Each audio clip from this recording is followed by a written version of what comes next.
నమస్కారం, welcome to I dream. నేను మీ విజిత. ప్రస్తుతం మనతో పాటు ఉన్నారు ప్రముఖ జ్యోతిష్యులు డాక్టర్ గుండెపూడి శివసుధీర్ శర్మ గురువు గారు. ఇప్పుడు గురుగారితో మాట్లాడి మరిన్ని విషయాలు తెలుసుకుందాం. నమస్కారం గురుగారు. శ్రీమాత్రే నమః. శ్రీ గురుభ్యో నమః. గురుగారు, ఈ మాసంలో అంటే మే 26వ తారీఖు సంకష్టహర చతుర్థి రాబోతుంది. ఈ మాసంలో వచ్చే ఈ సంకష్టహర చతుర్థికి ఏదైనా ప్రత్యేకమైన విశిష్టత ఉందా గురుగారు? చాలా అమ్మ, మనకి ప్రతి మాసంలో కొన్ని రోజులు విశేషమైనటువంటి రోజులు పండగలుగా మనం చేసుకుంటూ ఉంటాం. అవును. పౌర్ణమి, అమావాస్య, ఏకాదశులు, మాస శివరాత్రి, ఇలానే బహుళ అష్టమి. అలాగే పౌర్ణమి తర్వాత వచ్చేటువంటి 4వ రోజు చవితి. దాన్ని బహుళ చవితి అని పిలుస్తాం. ఈ బహుళ చవితినే సంకటహర చతుర్థి, సంకష్ట చతుర్థి అని చెప్పి పిలుస్తూ ఉంటారు. ఓకే. సంకష్టహర చతుర్థి అంటే కష్టములు తెలుగు చేసేటువంటిది, హరించేటువంటిది, కష్టాలు హరించేటువంటి చవితి కాబట్టి సంకటహర చతుర్థి. అలాగే మనం ఏ పూజ చేసినా ఎవరికి చేస్తాం? ముందు మొట్టమొదటిగా గణపతికి చేస్తాం. ఆది పూజ్యో వినాయక. ఆయనకి చేయకుండా ఏ పూజ చేయం. దేవతలు సైతం ఏదైనా కార్యం నిర్విఘ్నంగా సాగాలి అని చెప్పి మొదలుపెట్టేటప్పుడు మొట్టమొదటిగా ప్రార్థించేదే గణపతిని. విఘ్నాలకి అధిపతి కాబట్టి, విఘ్నాలు తొలగించేటువంటి శక్తి ఆయనకున్నది కాబట్టి గణపతికి పూజ చేస్తూ ఉంటాం. మరి ఈ మాసంలో వైశాఖ మాసం, ఈ వైశాఖ మాసంలో వచ్చేటువంటి సంకటహర చతుర్థికి ఏమైనా ప్రత్యేకత ఉందా అంటే, ప్రతి మాసంలో మనకి సంకటహర చతుర్థి వస్తూనే ఉంటుంది. కానీ మాసాలలో విశేషమైనటువంటి మాసాలు 4 మాసాలు ఉంటాయి. ఈ 4 మాసాలు ఏమిటి అంటే ఆ, కా, మా, వై. ఆషాఢ మాసం, కార్తీక మాసం, మాఘమాసం, అలాగే వైశాఖ మాసం. ఈ వైశాఖ మాసానికి పౌర్ణమి రోజున విశాఖ నక్షత్రంతో కూడుకున్నటువంటి పౌర్ణమి అవుతుంది. ఈ 12 నెలలకి కూడాను పౌర్ణానికి ఒక నక్షత్రం వస్తుంది కాబట్టి ఆ మాసాలకు ఆ పేర్లు వచ్చినాయి. చైత్రమాసానికి చిత్తా నక్షత్రం, అలాగే వైశాఖ మాసానికి విశాఖ నక్షత్రం, జ్యేష్ఠ మాసానికి జ్యేష్ఠ నక్షత్రం.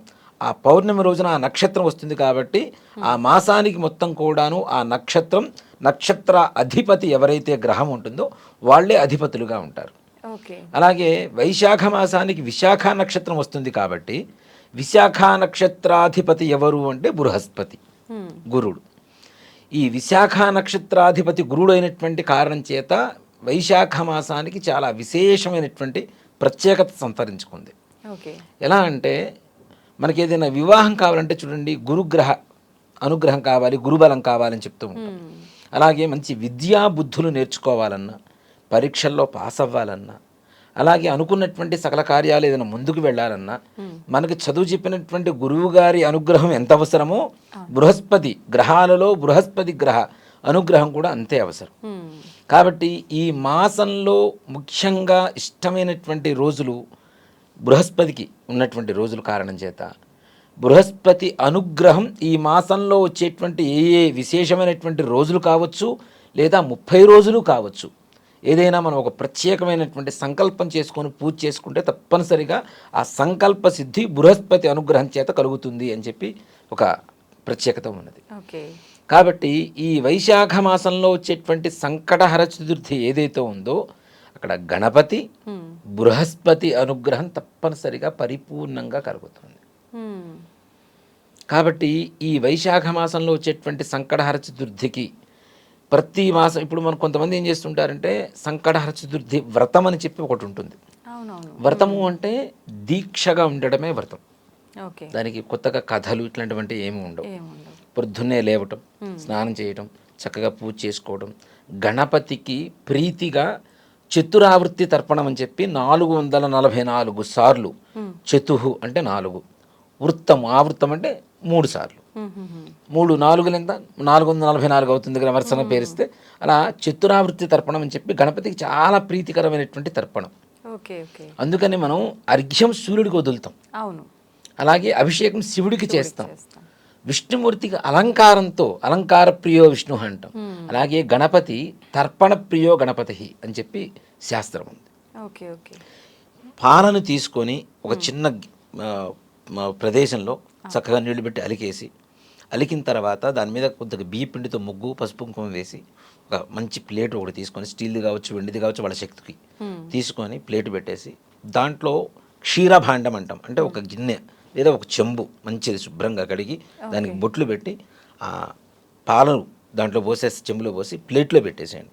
పెట్టి గణపతి ఆవాహనం అవుతున్నట్టుగా భావన చేసుకొని ఆ క్షీరభాండానికి పూజ చేసి ఓం గం గణపతయే నమః అనేటువంటి మంత్రంతో తప్పనిసరిగా ఆ పాలు ఏవైతే చెంబులో ఉంటాయో ఒక ఉద్ధరణితో కానీ స్పూన్తో కానీ తీసుకొని ఓం గం గణపతయే నమః గణపతయే నమః క్షీరం తర్పయామి అని చెప్పి ఆ ప్లేట్లో 444 సార్లు ఉదయం పూట తర్పణం చేసి సాయంకాలం వరకు ఉపవాసం అంటే అంతకుముందు కూడా చెప్పుకున్నాం, ఏమీ తినకుండా కాదు, నిరాహారంగా ఉండమని ఏ శాస్త్రాలు పురాణాలు చెప్పట్లేదు కాబట్టి మితాహారం తీసుకొని సాయంత్రం వరకు ఉపవాసం ఉండి గణపతికి అవకాశం ఉన్న చోట ఎక్కడైనా గణపతి దేవాలయానికి వెళ్ళి చక్కగా అభిషేకం చేసుకొని ఆయనకి ఉండ్రాళ్ళు ఏవైతే ఉంటాయో ఉండ్రాళ్ళు లేదా కుడుములు ఈ రెండిట్లో ఏవైనా సరే మన శక్తి కొలది ఉండ్రాళ్ళు కొబ్బరికాయ ఒక 5 అరటిపండ్లు నివేదన చేసి గరికతో పొద్దున ఏదైతే చతురావృత్తి తర్పణం ఓం గం గణపతయే నమః అనేటువంటి మంత్రంతో చేశారో అలాగే అదే మంత్రంతో గరికతో 108 సార్లు గణపతికి పూజ చేసి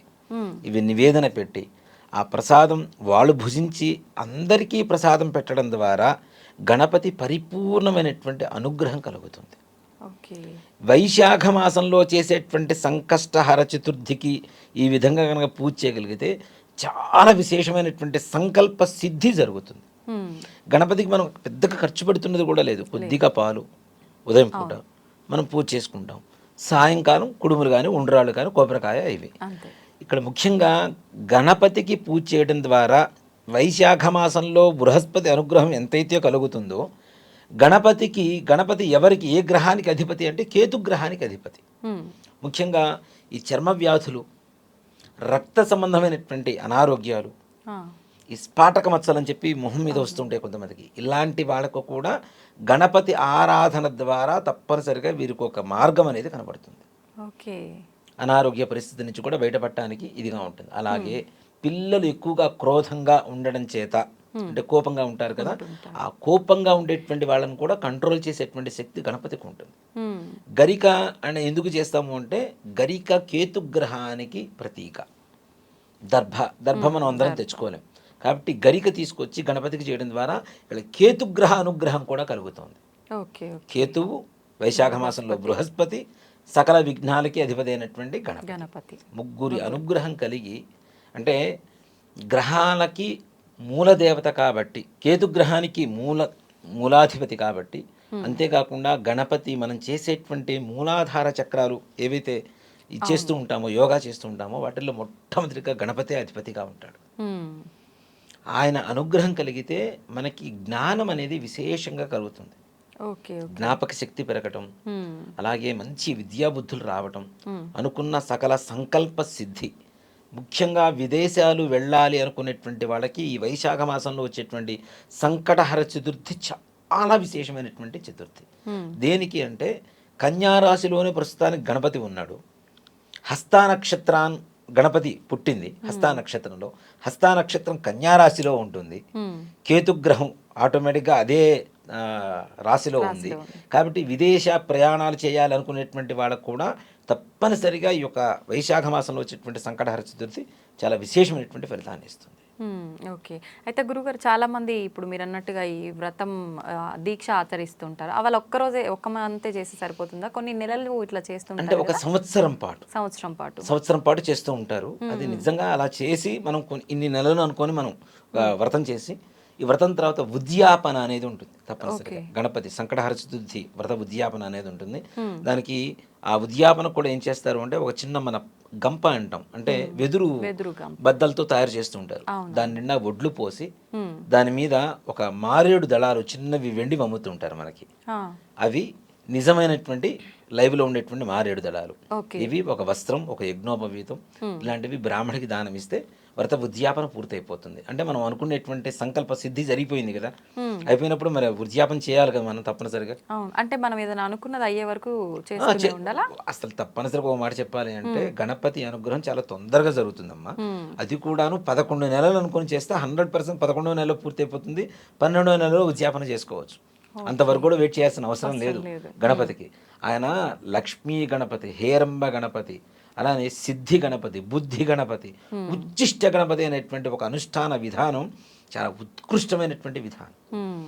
అది ఉచ్చిష్ట గణపతి అనేటువంటి మంత్రాన్ని ఉపదేశం చేసినటువంటి వాళ్ళ నోట్లోంచి వచ్చే ప్రతి మాట కూడా ఒక ఆయుధంలాగా శాసనంలాగా తయారవుతుంది. మ్మ్.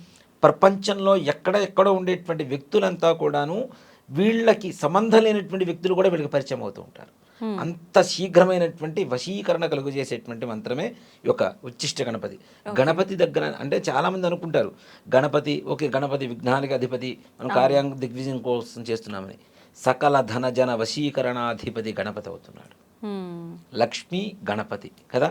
మరి లక్ష్మి అంటే ధనం, గణపతి అంటే కార్యసిద్ధి. ఈ రెండు ఉంటే చాలు కదా, అవును. ప్రపంచంలో అన్నీ వచ్చేస్తాయి. కాబట్టి ఈ సంకటహర చతుర్థి చాలా విశేషమైనటువంటి ఇది, వైశాఖ మాసంలో వచ్చేటువంటిది. అందరూ ఆచరించండి, మంచి గణపతి అనుగ్రహాన్ని పొంది ధరించండి.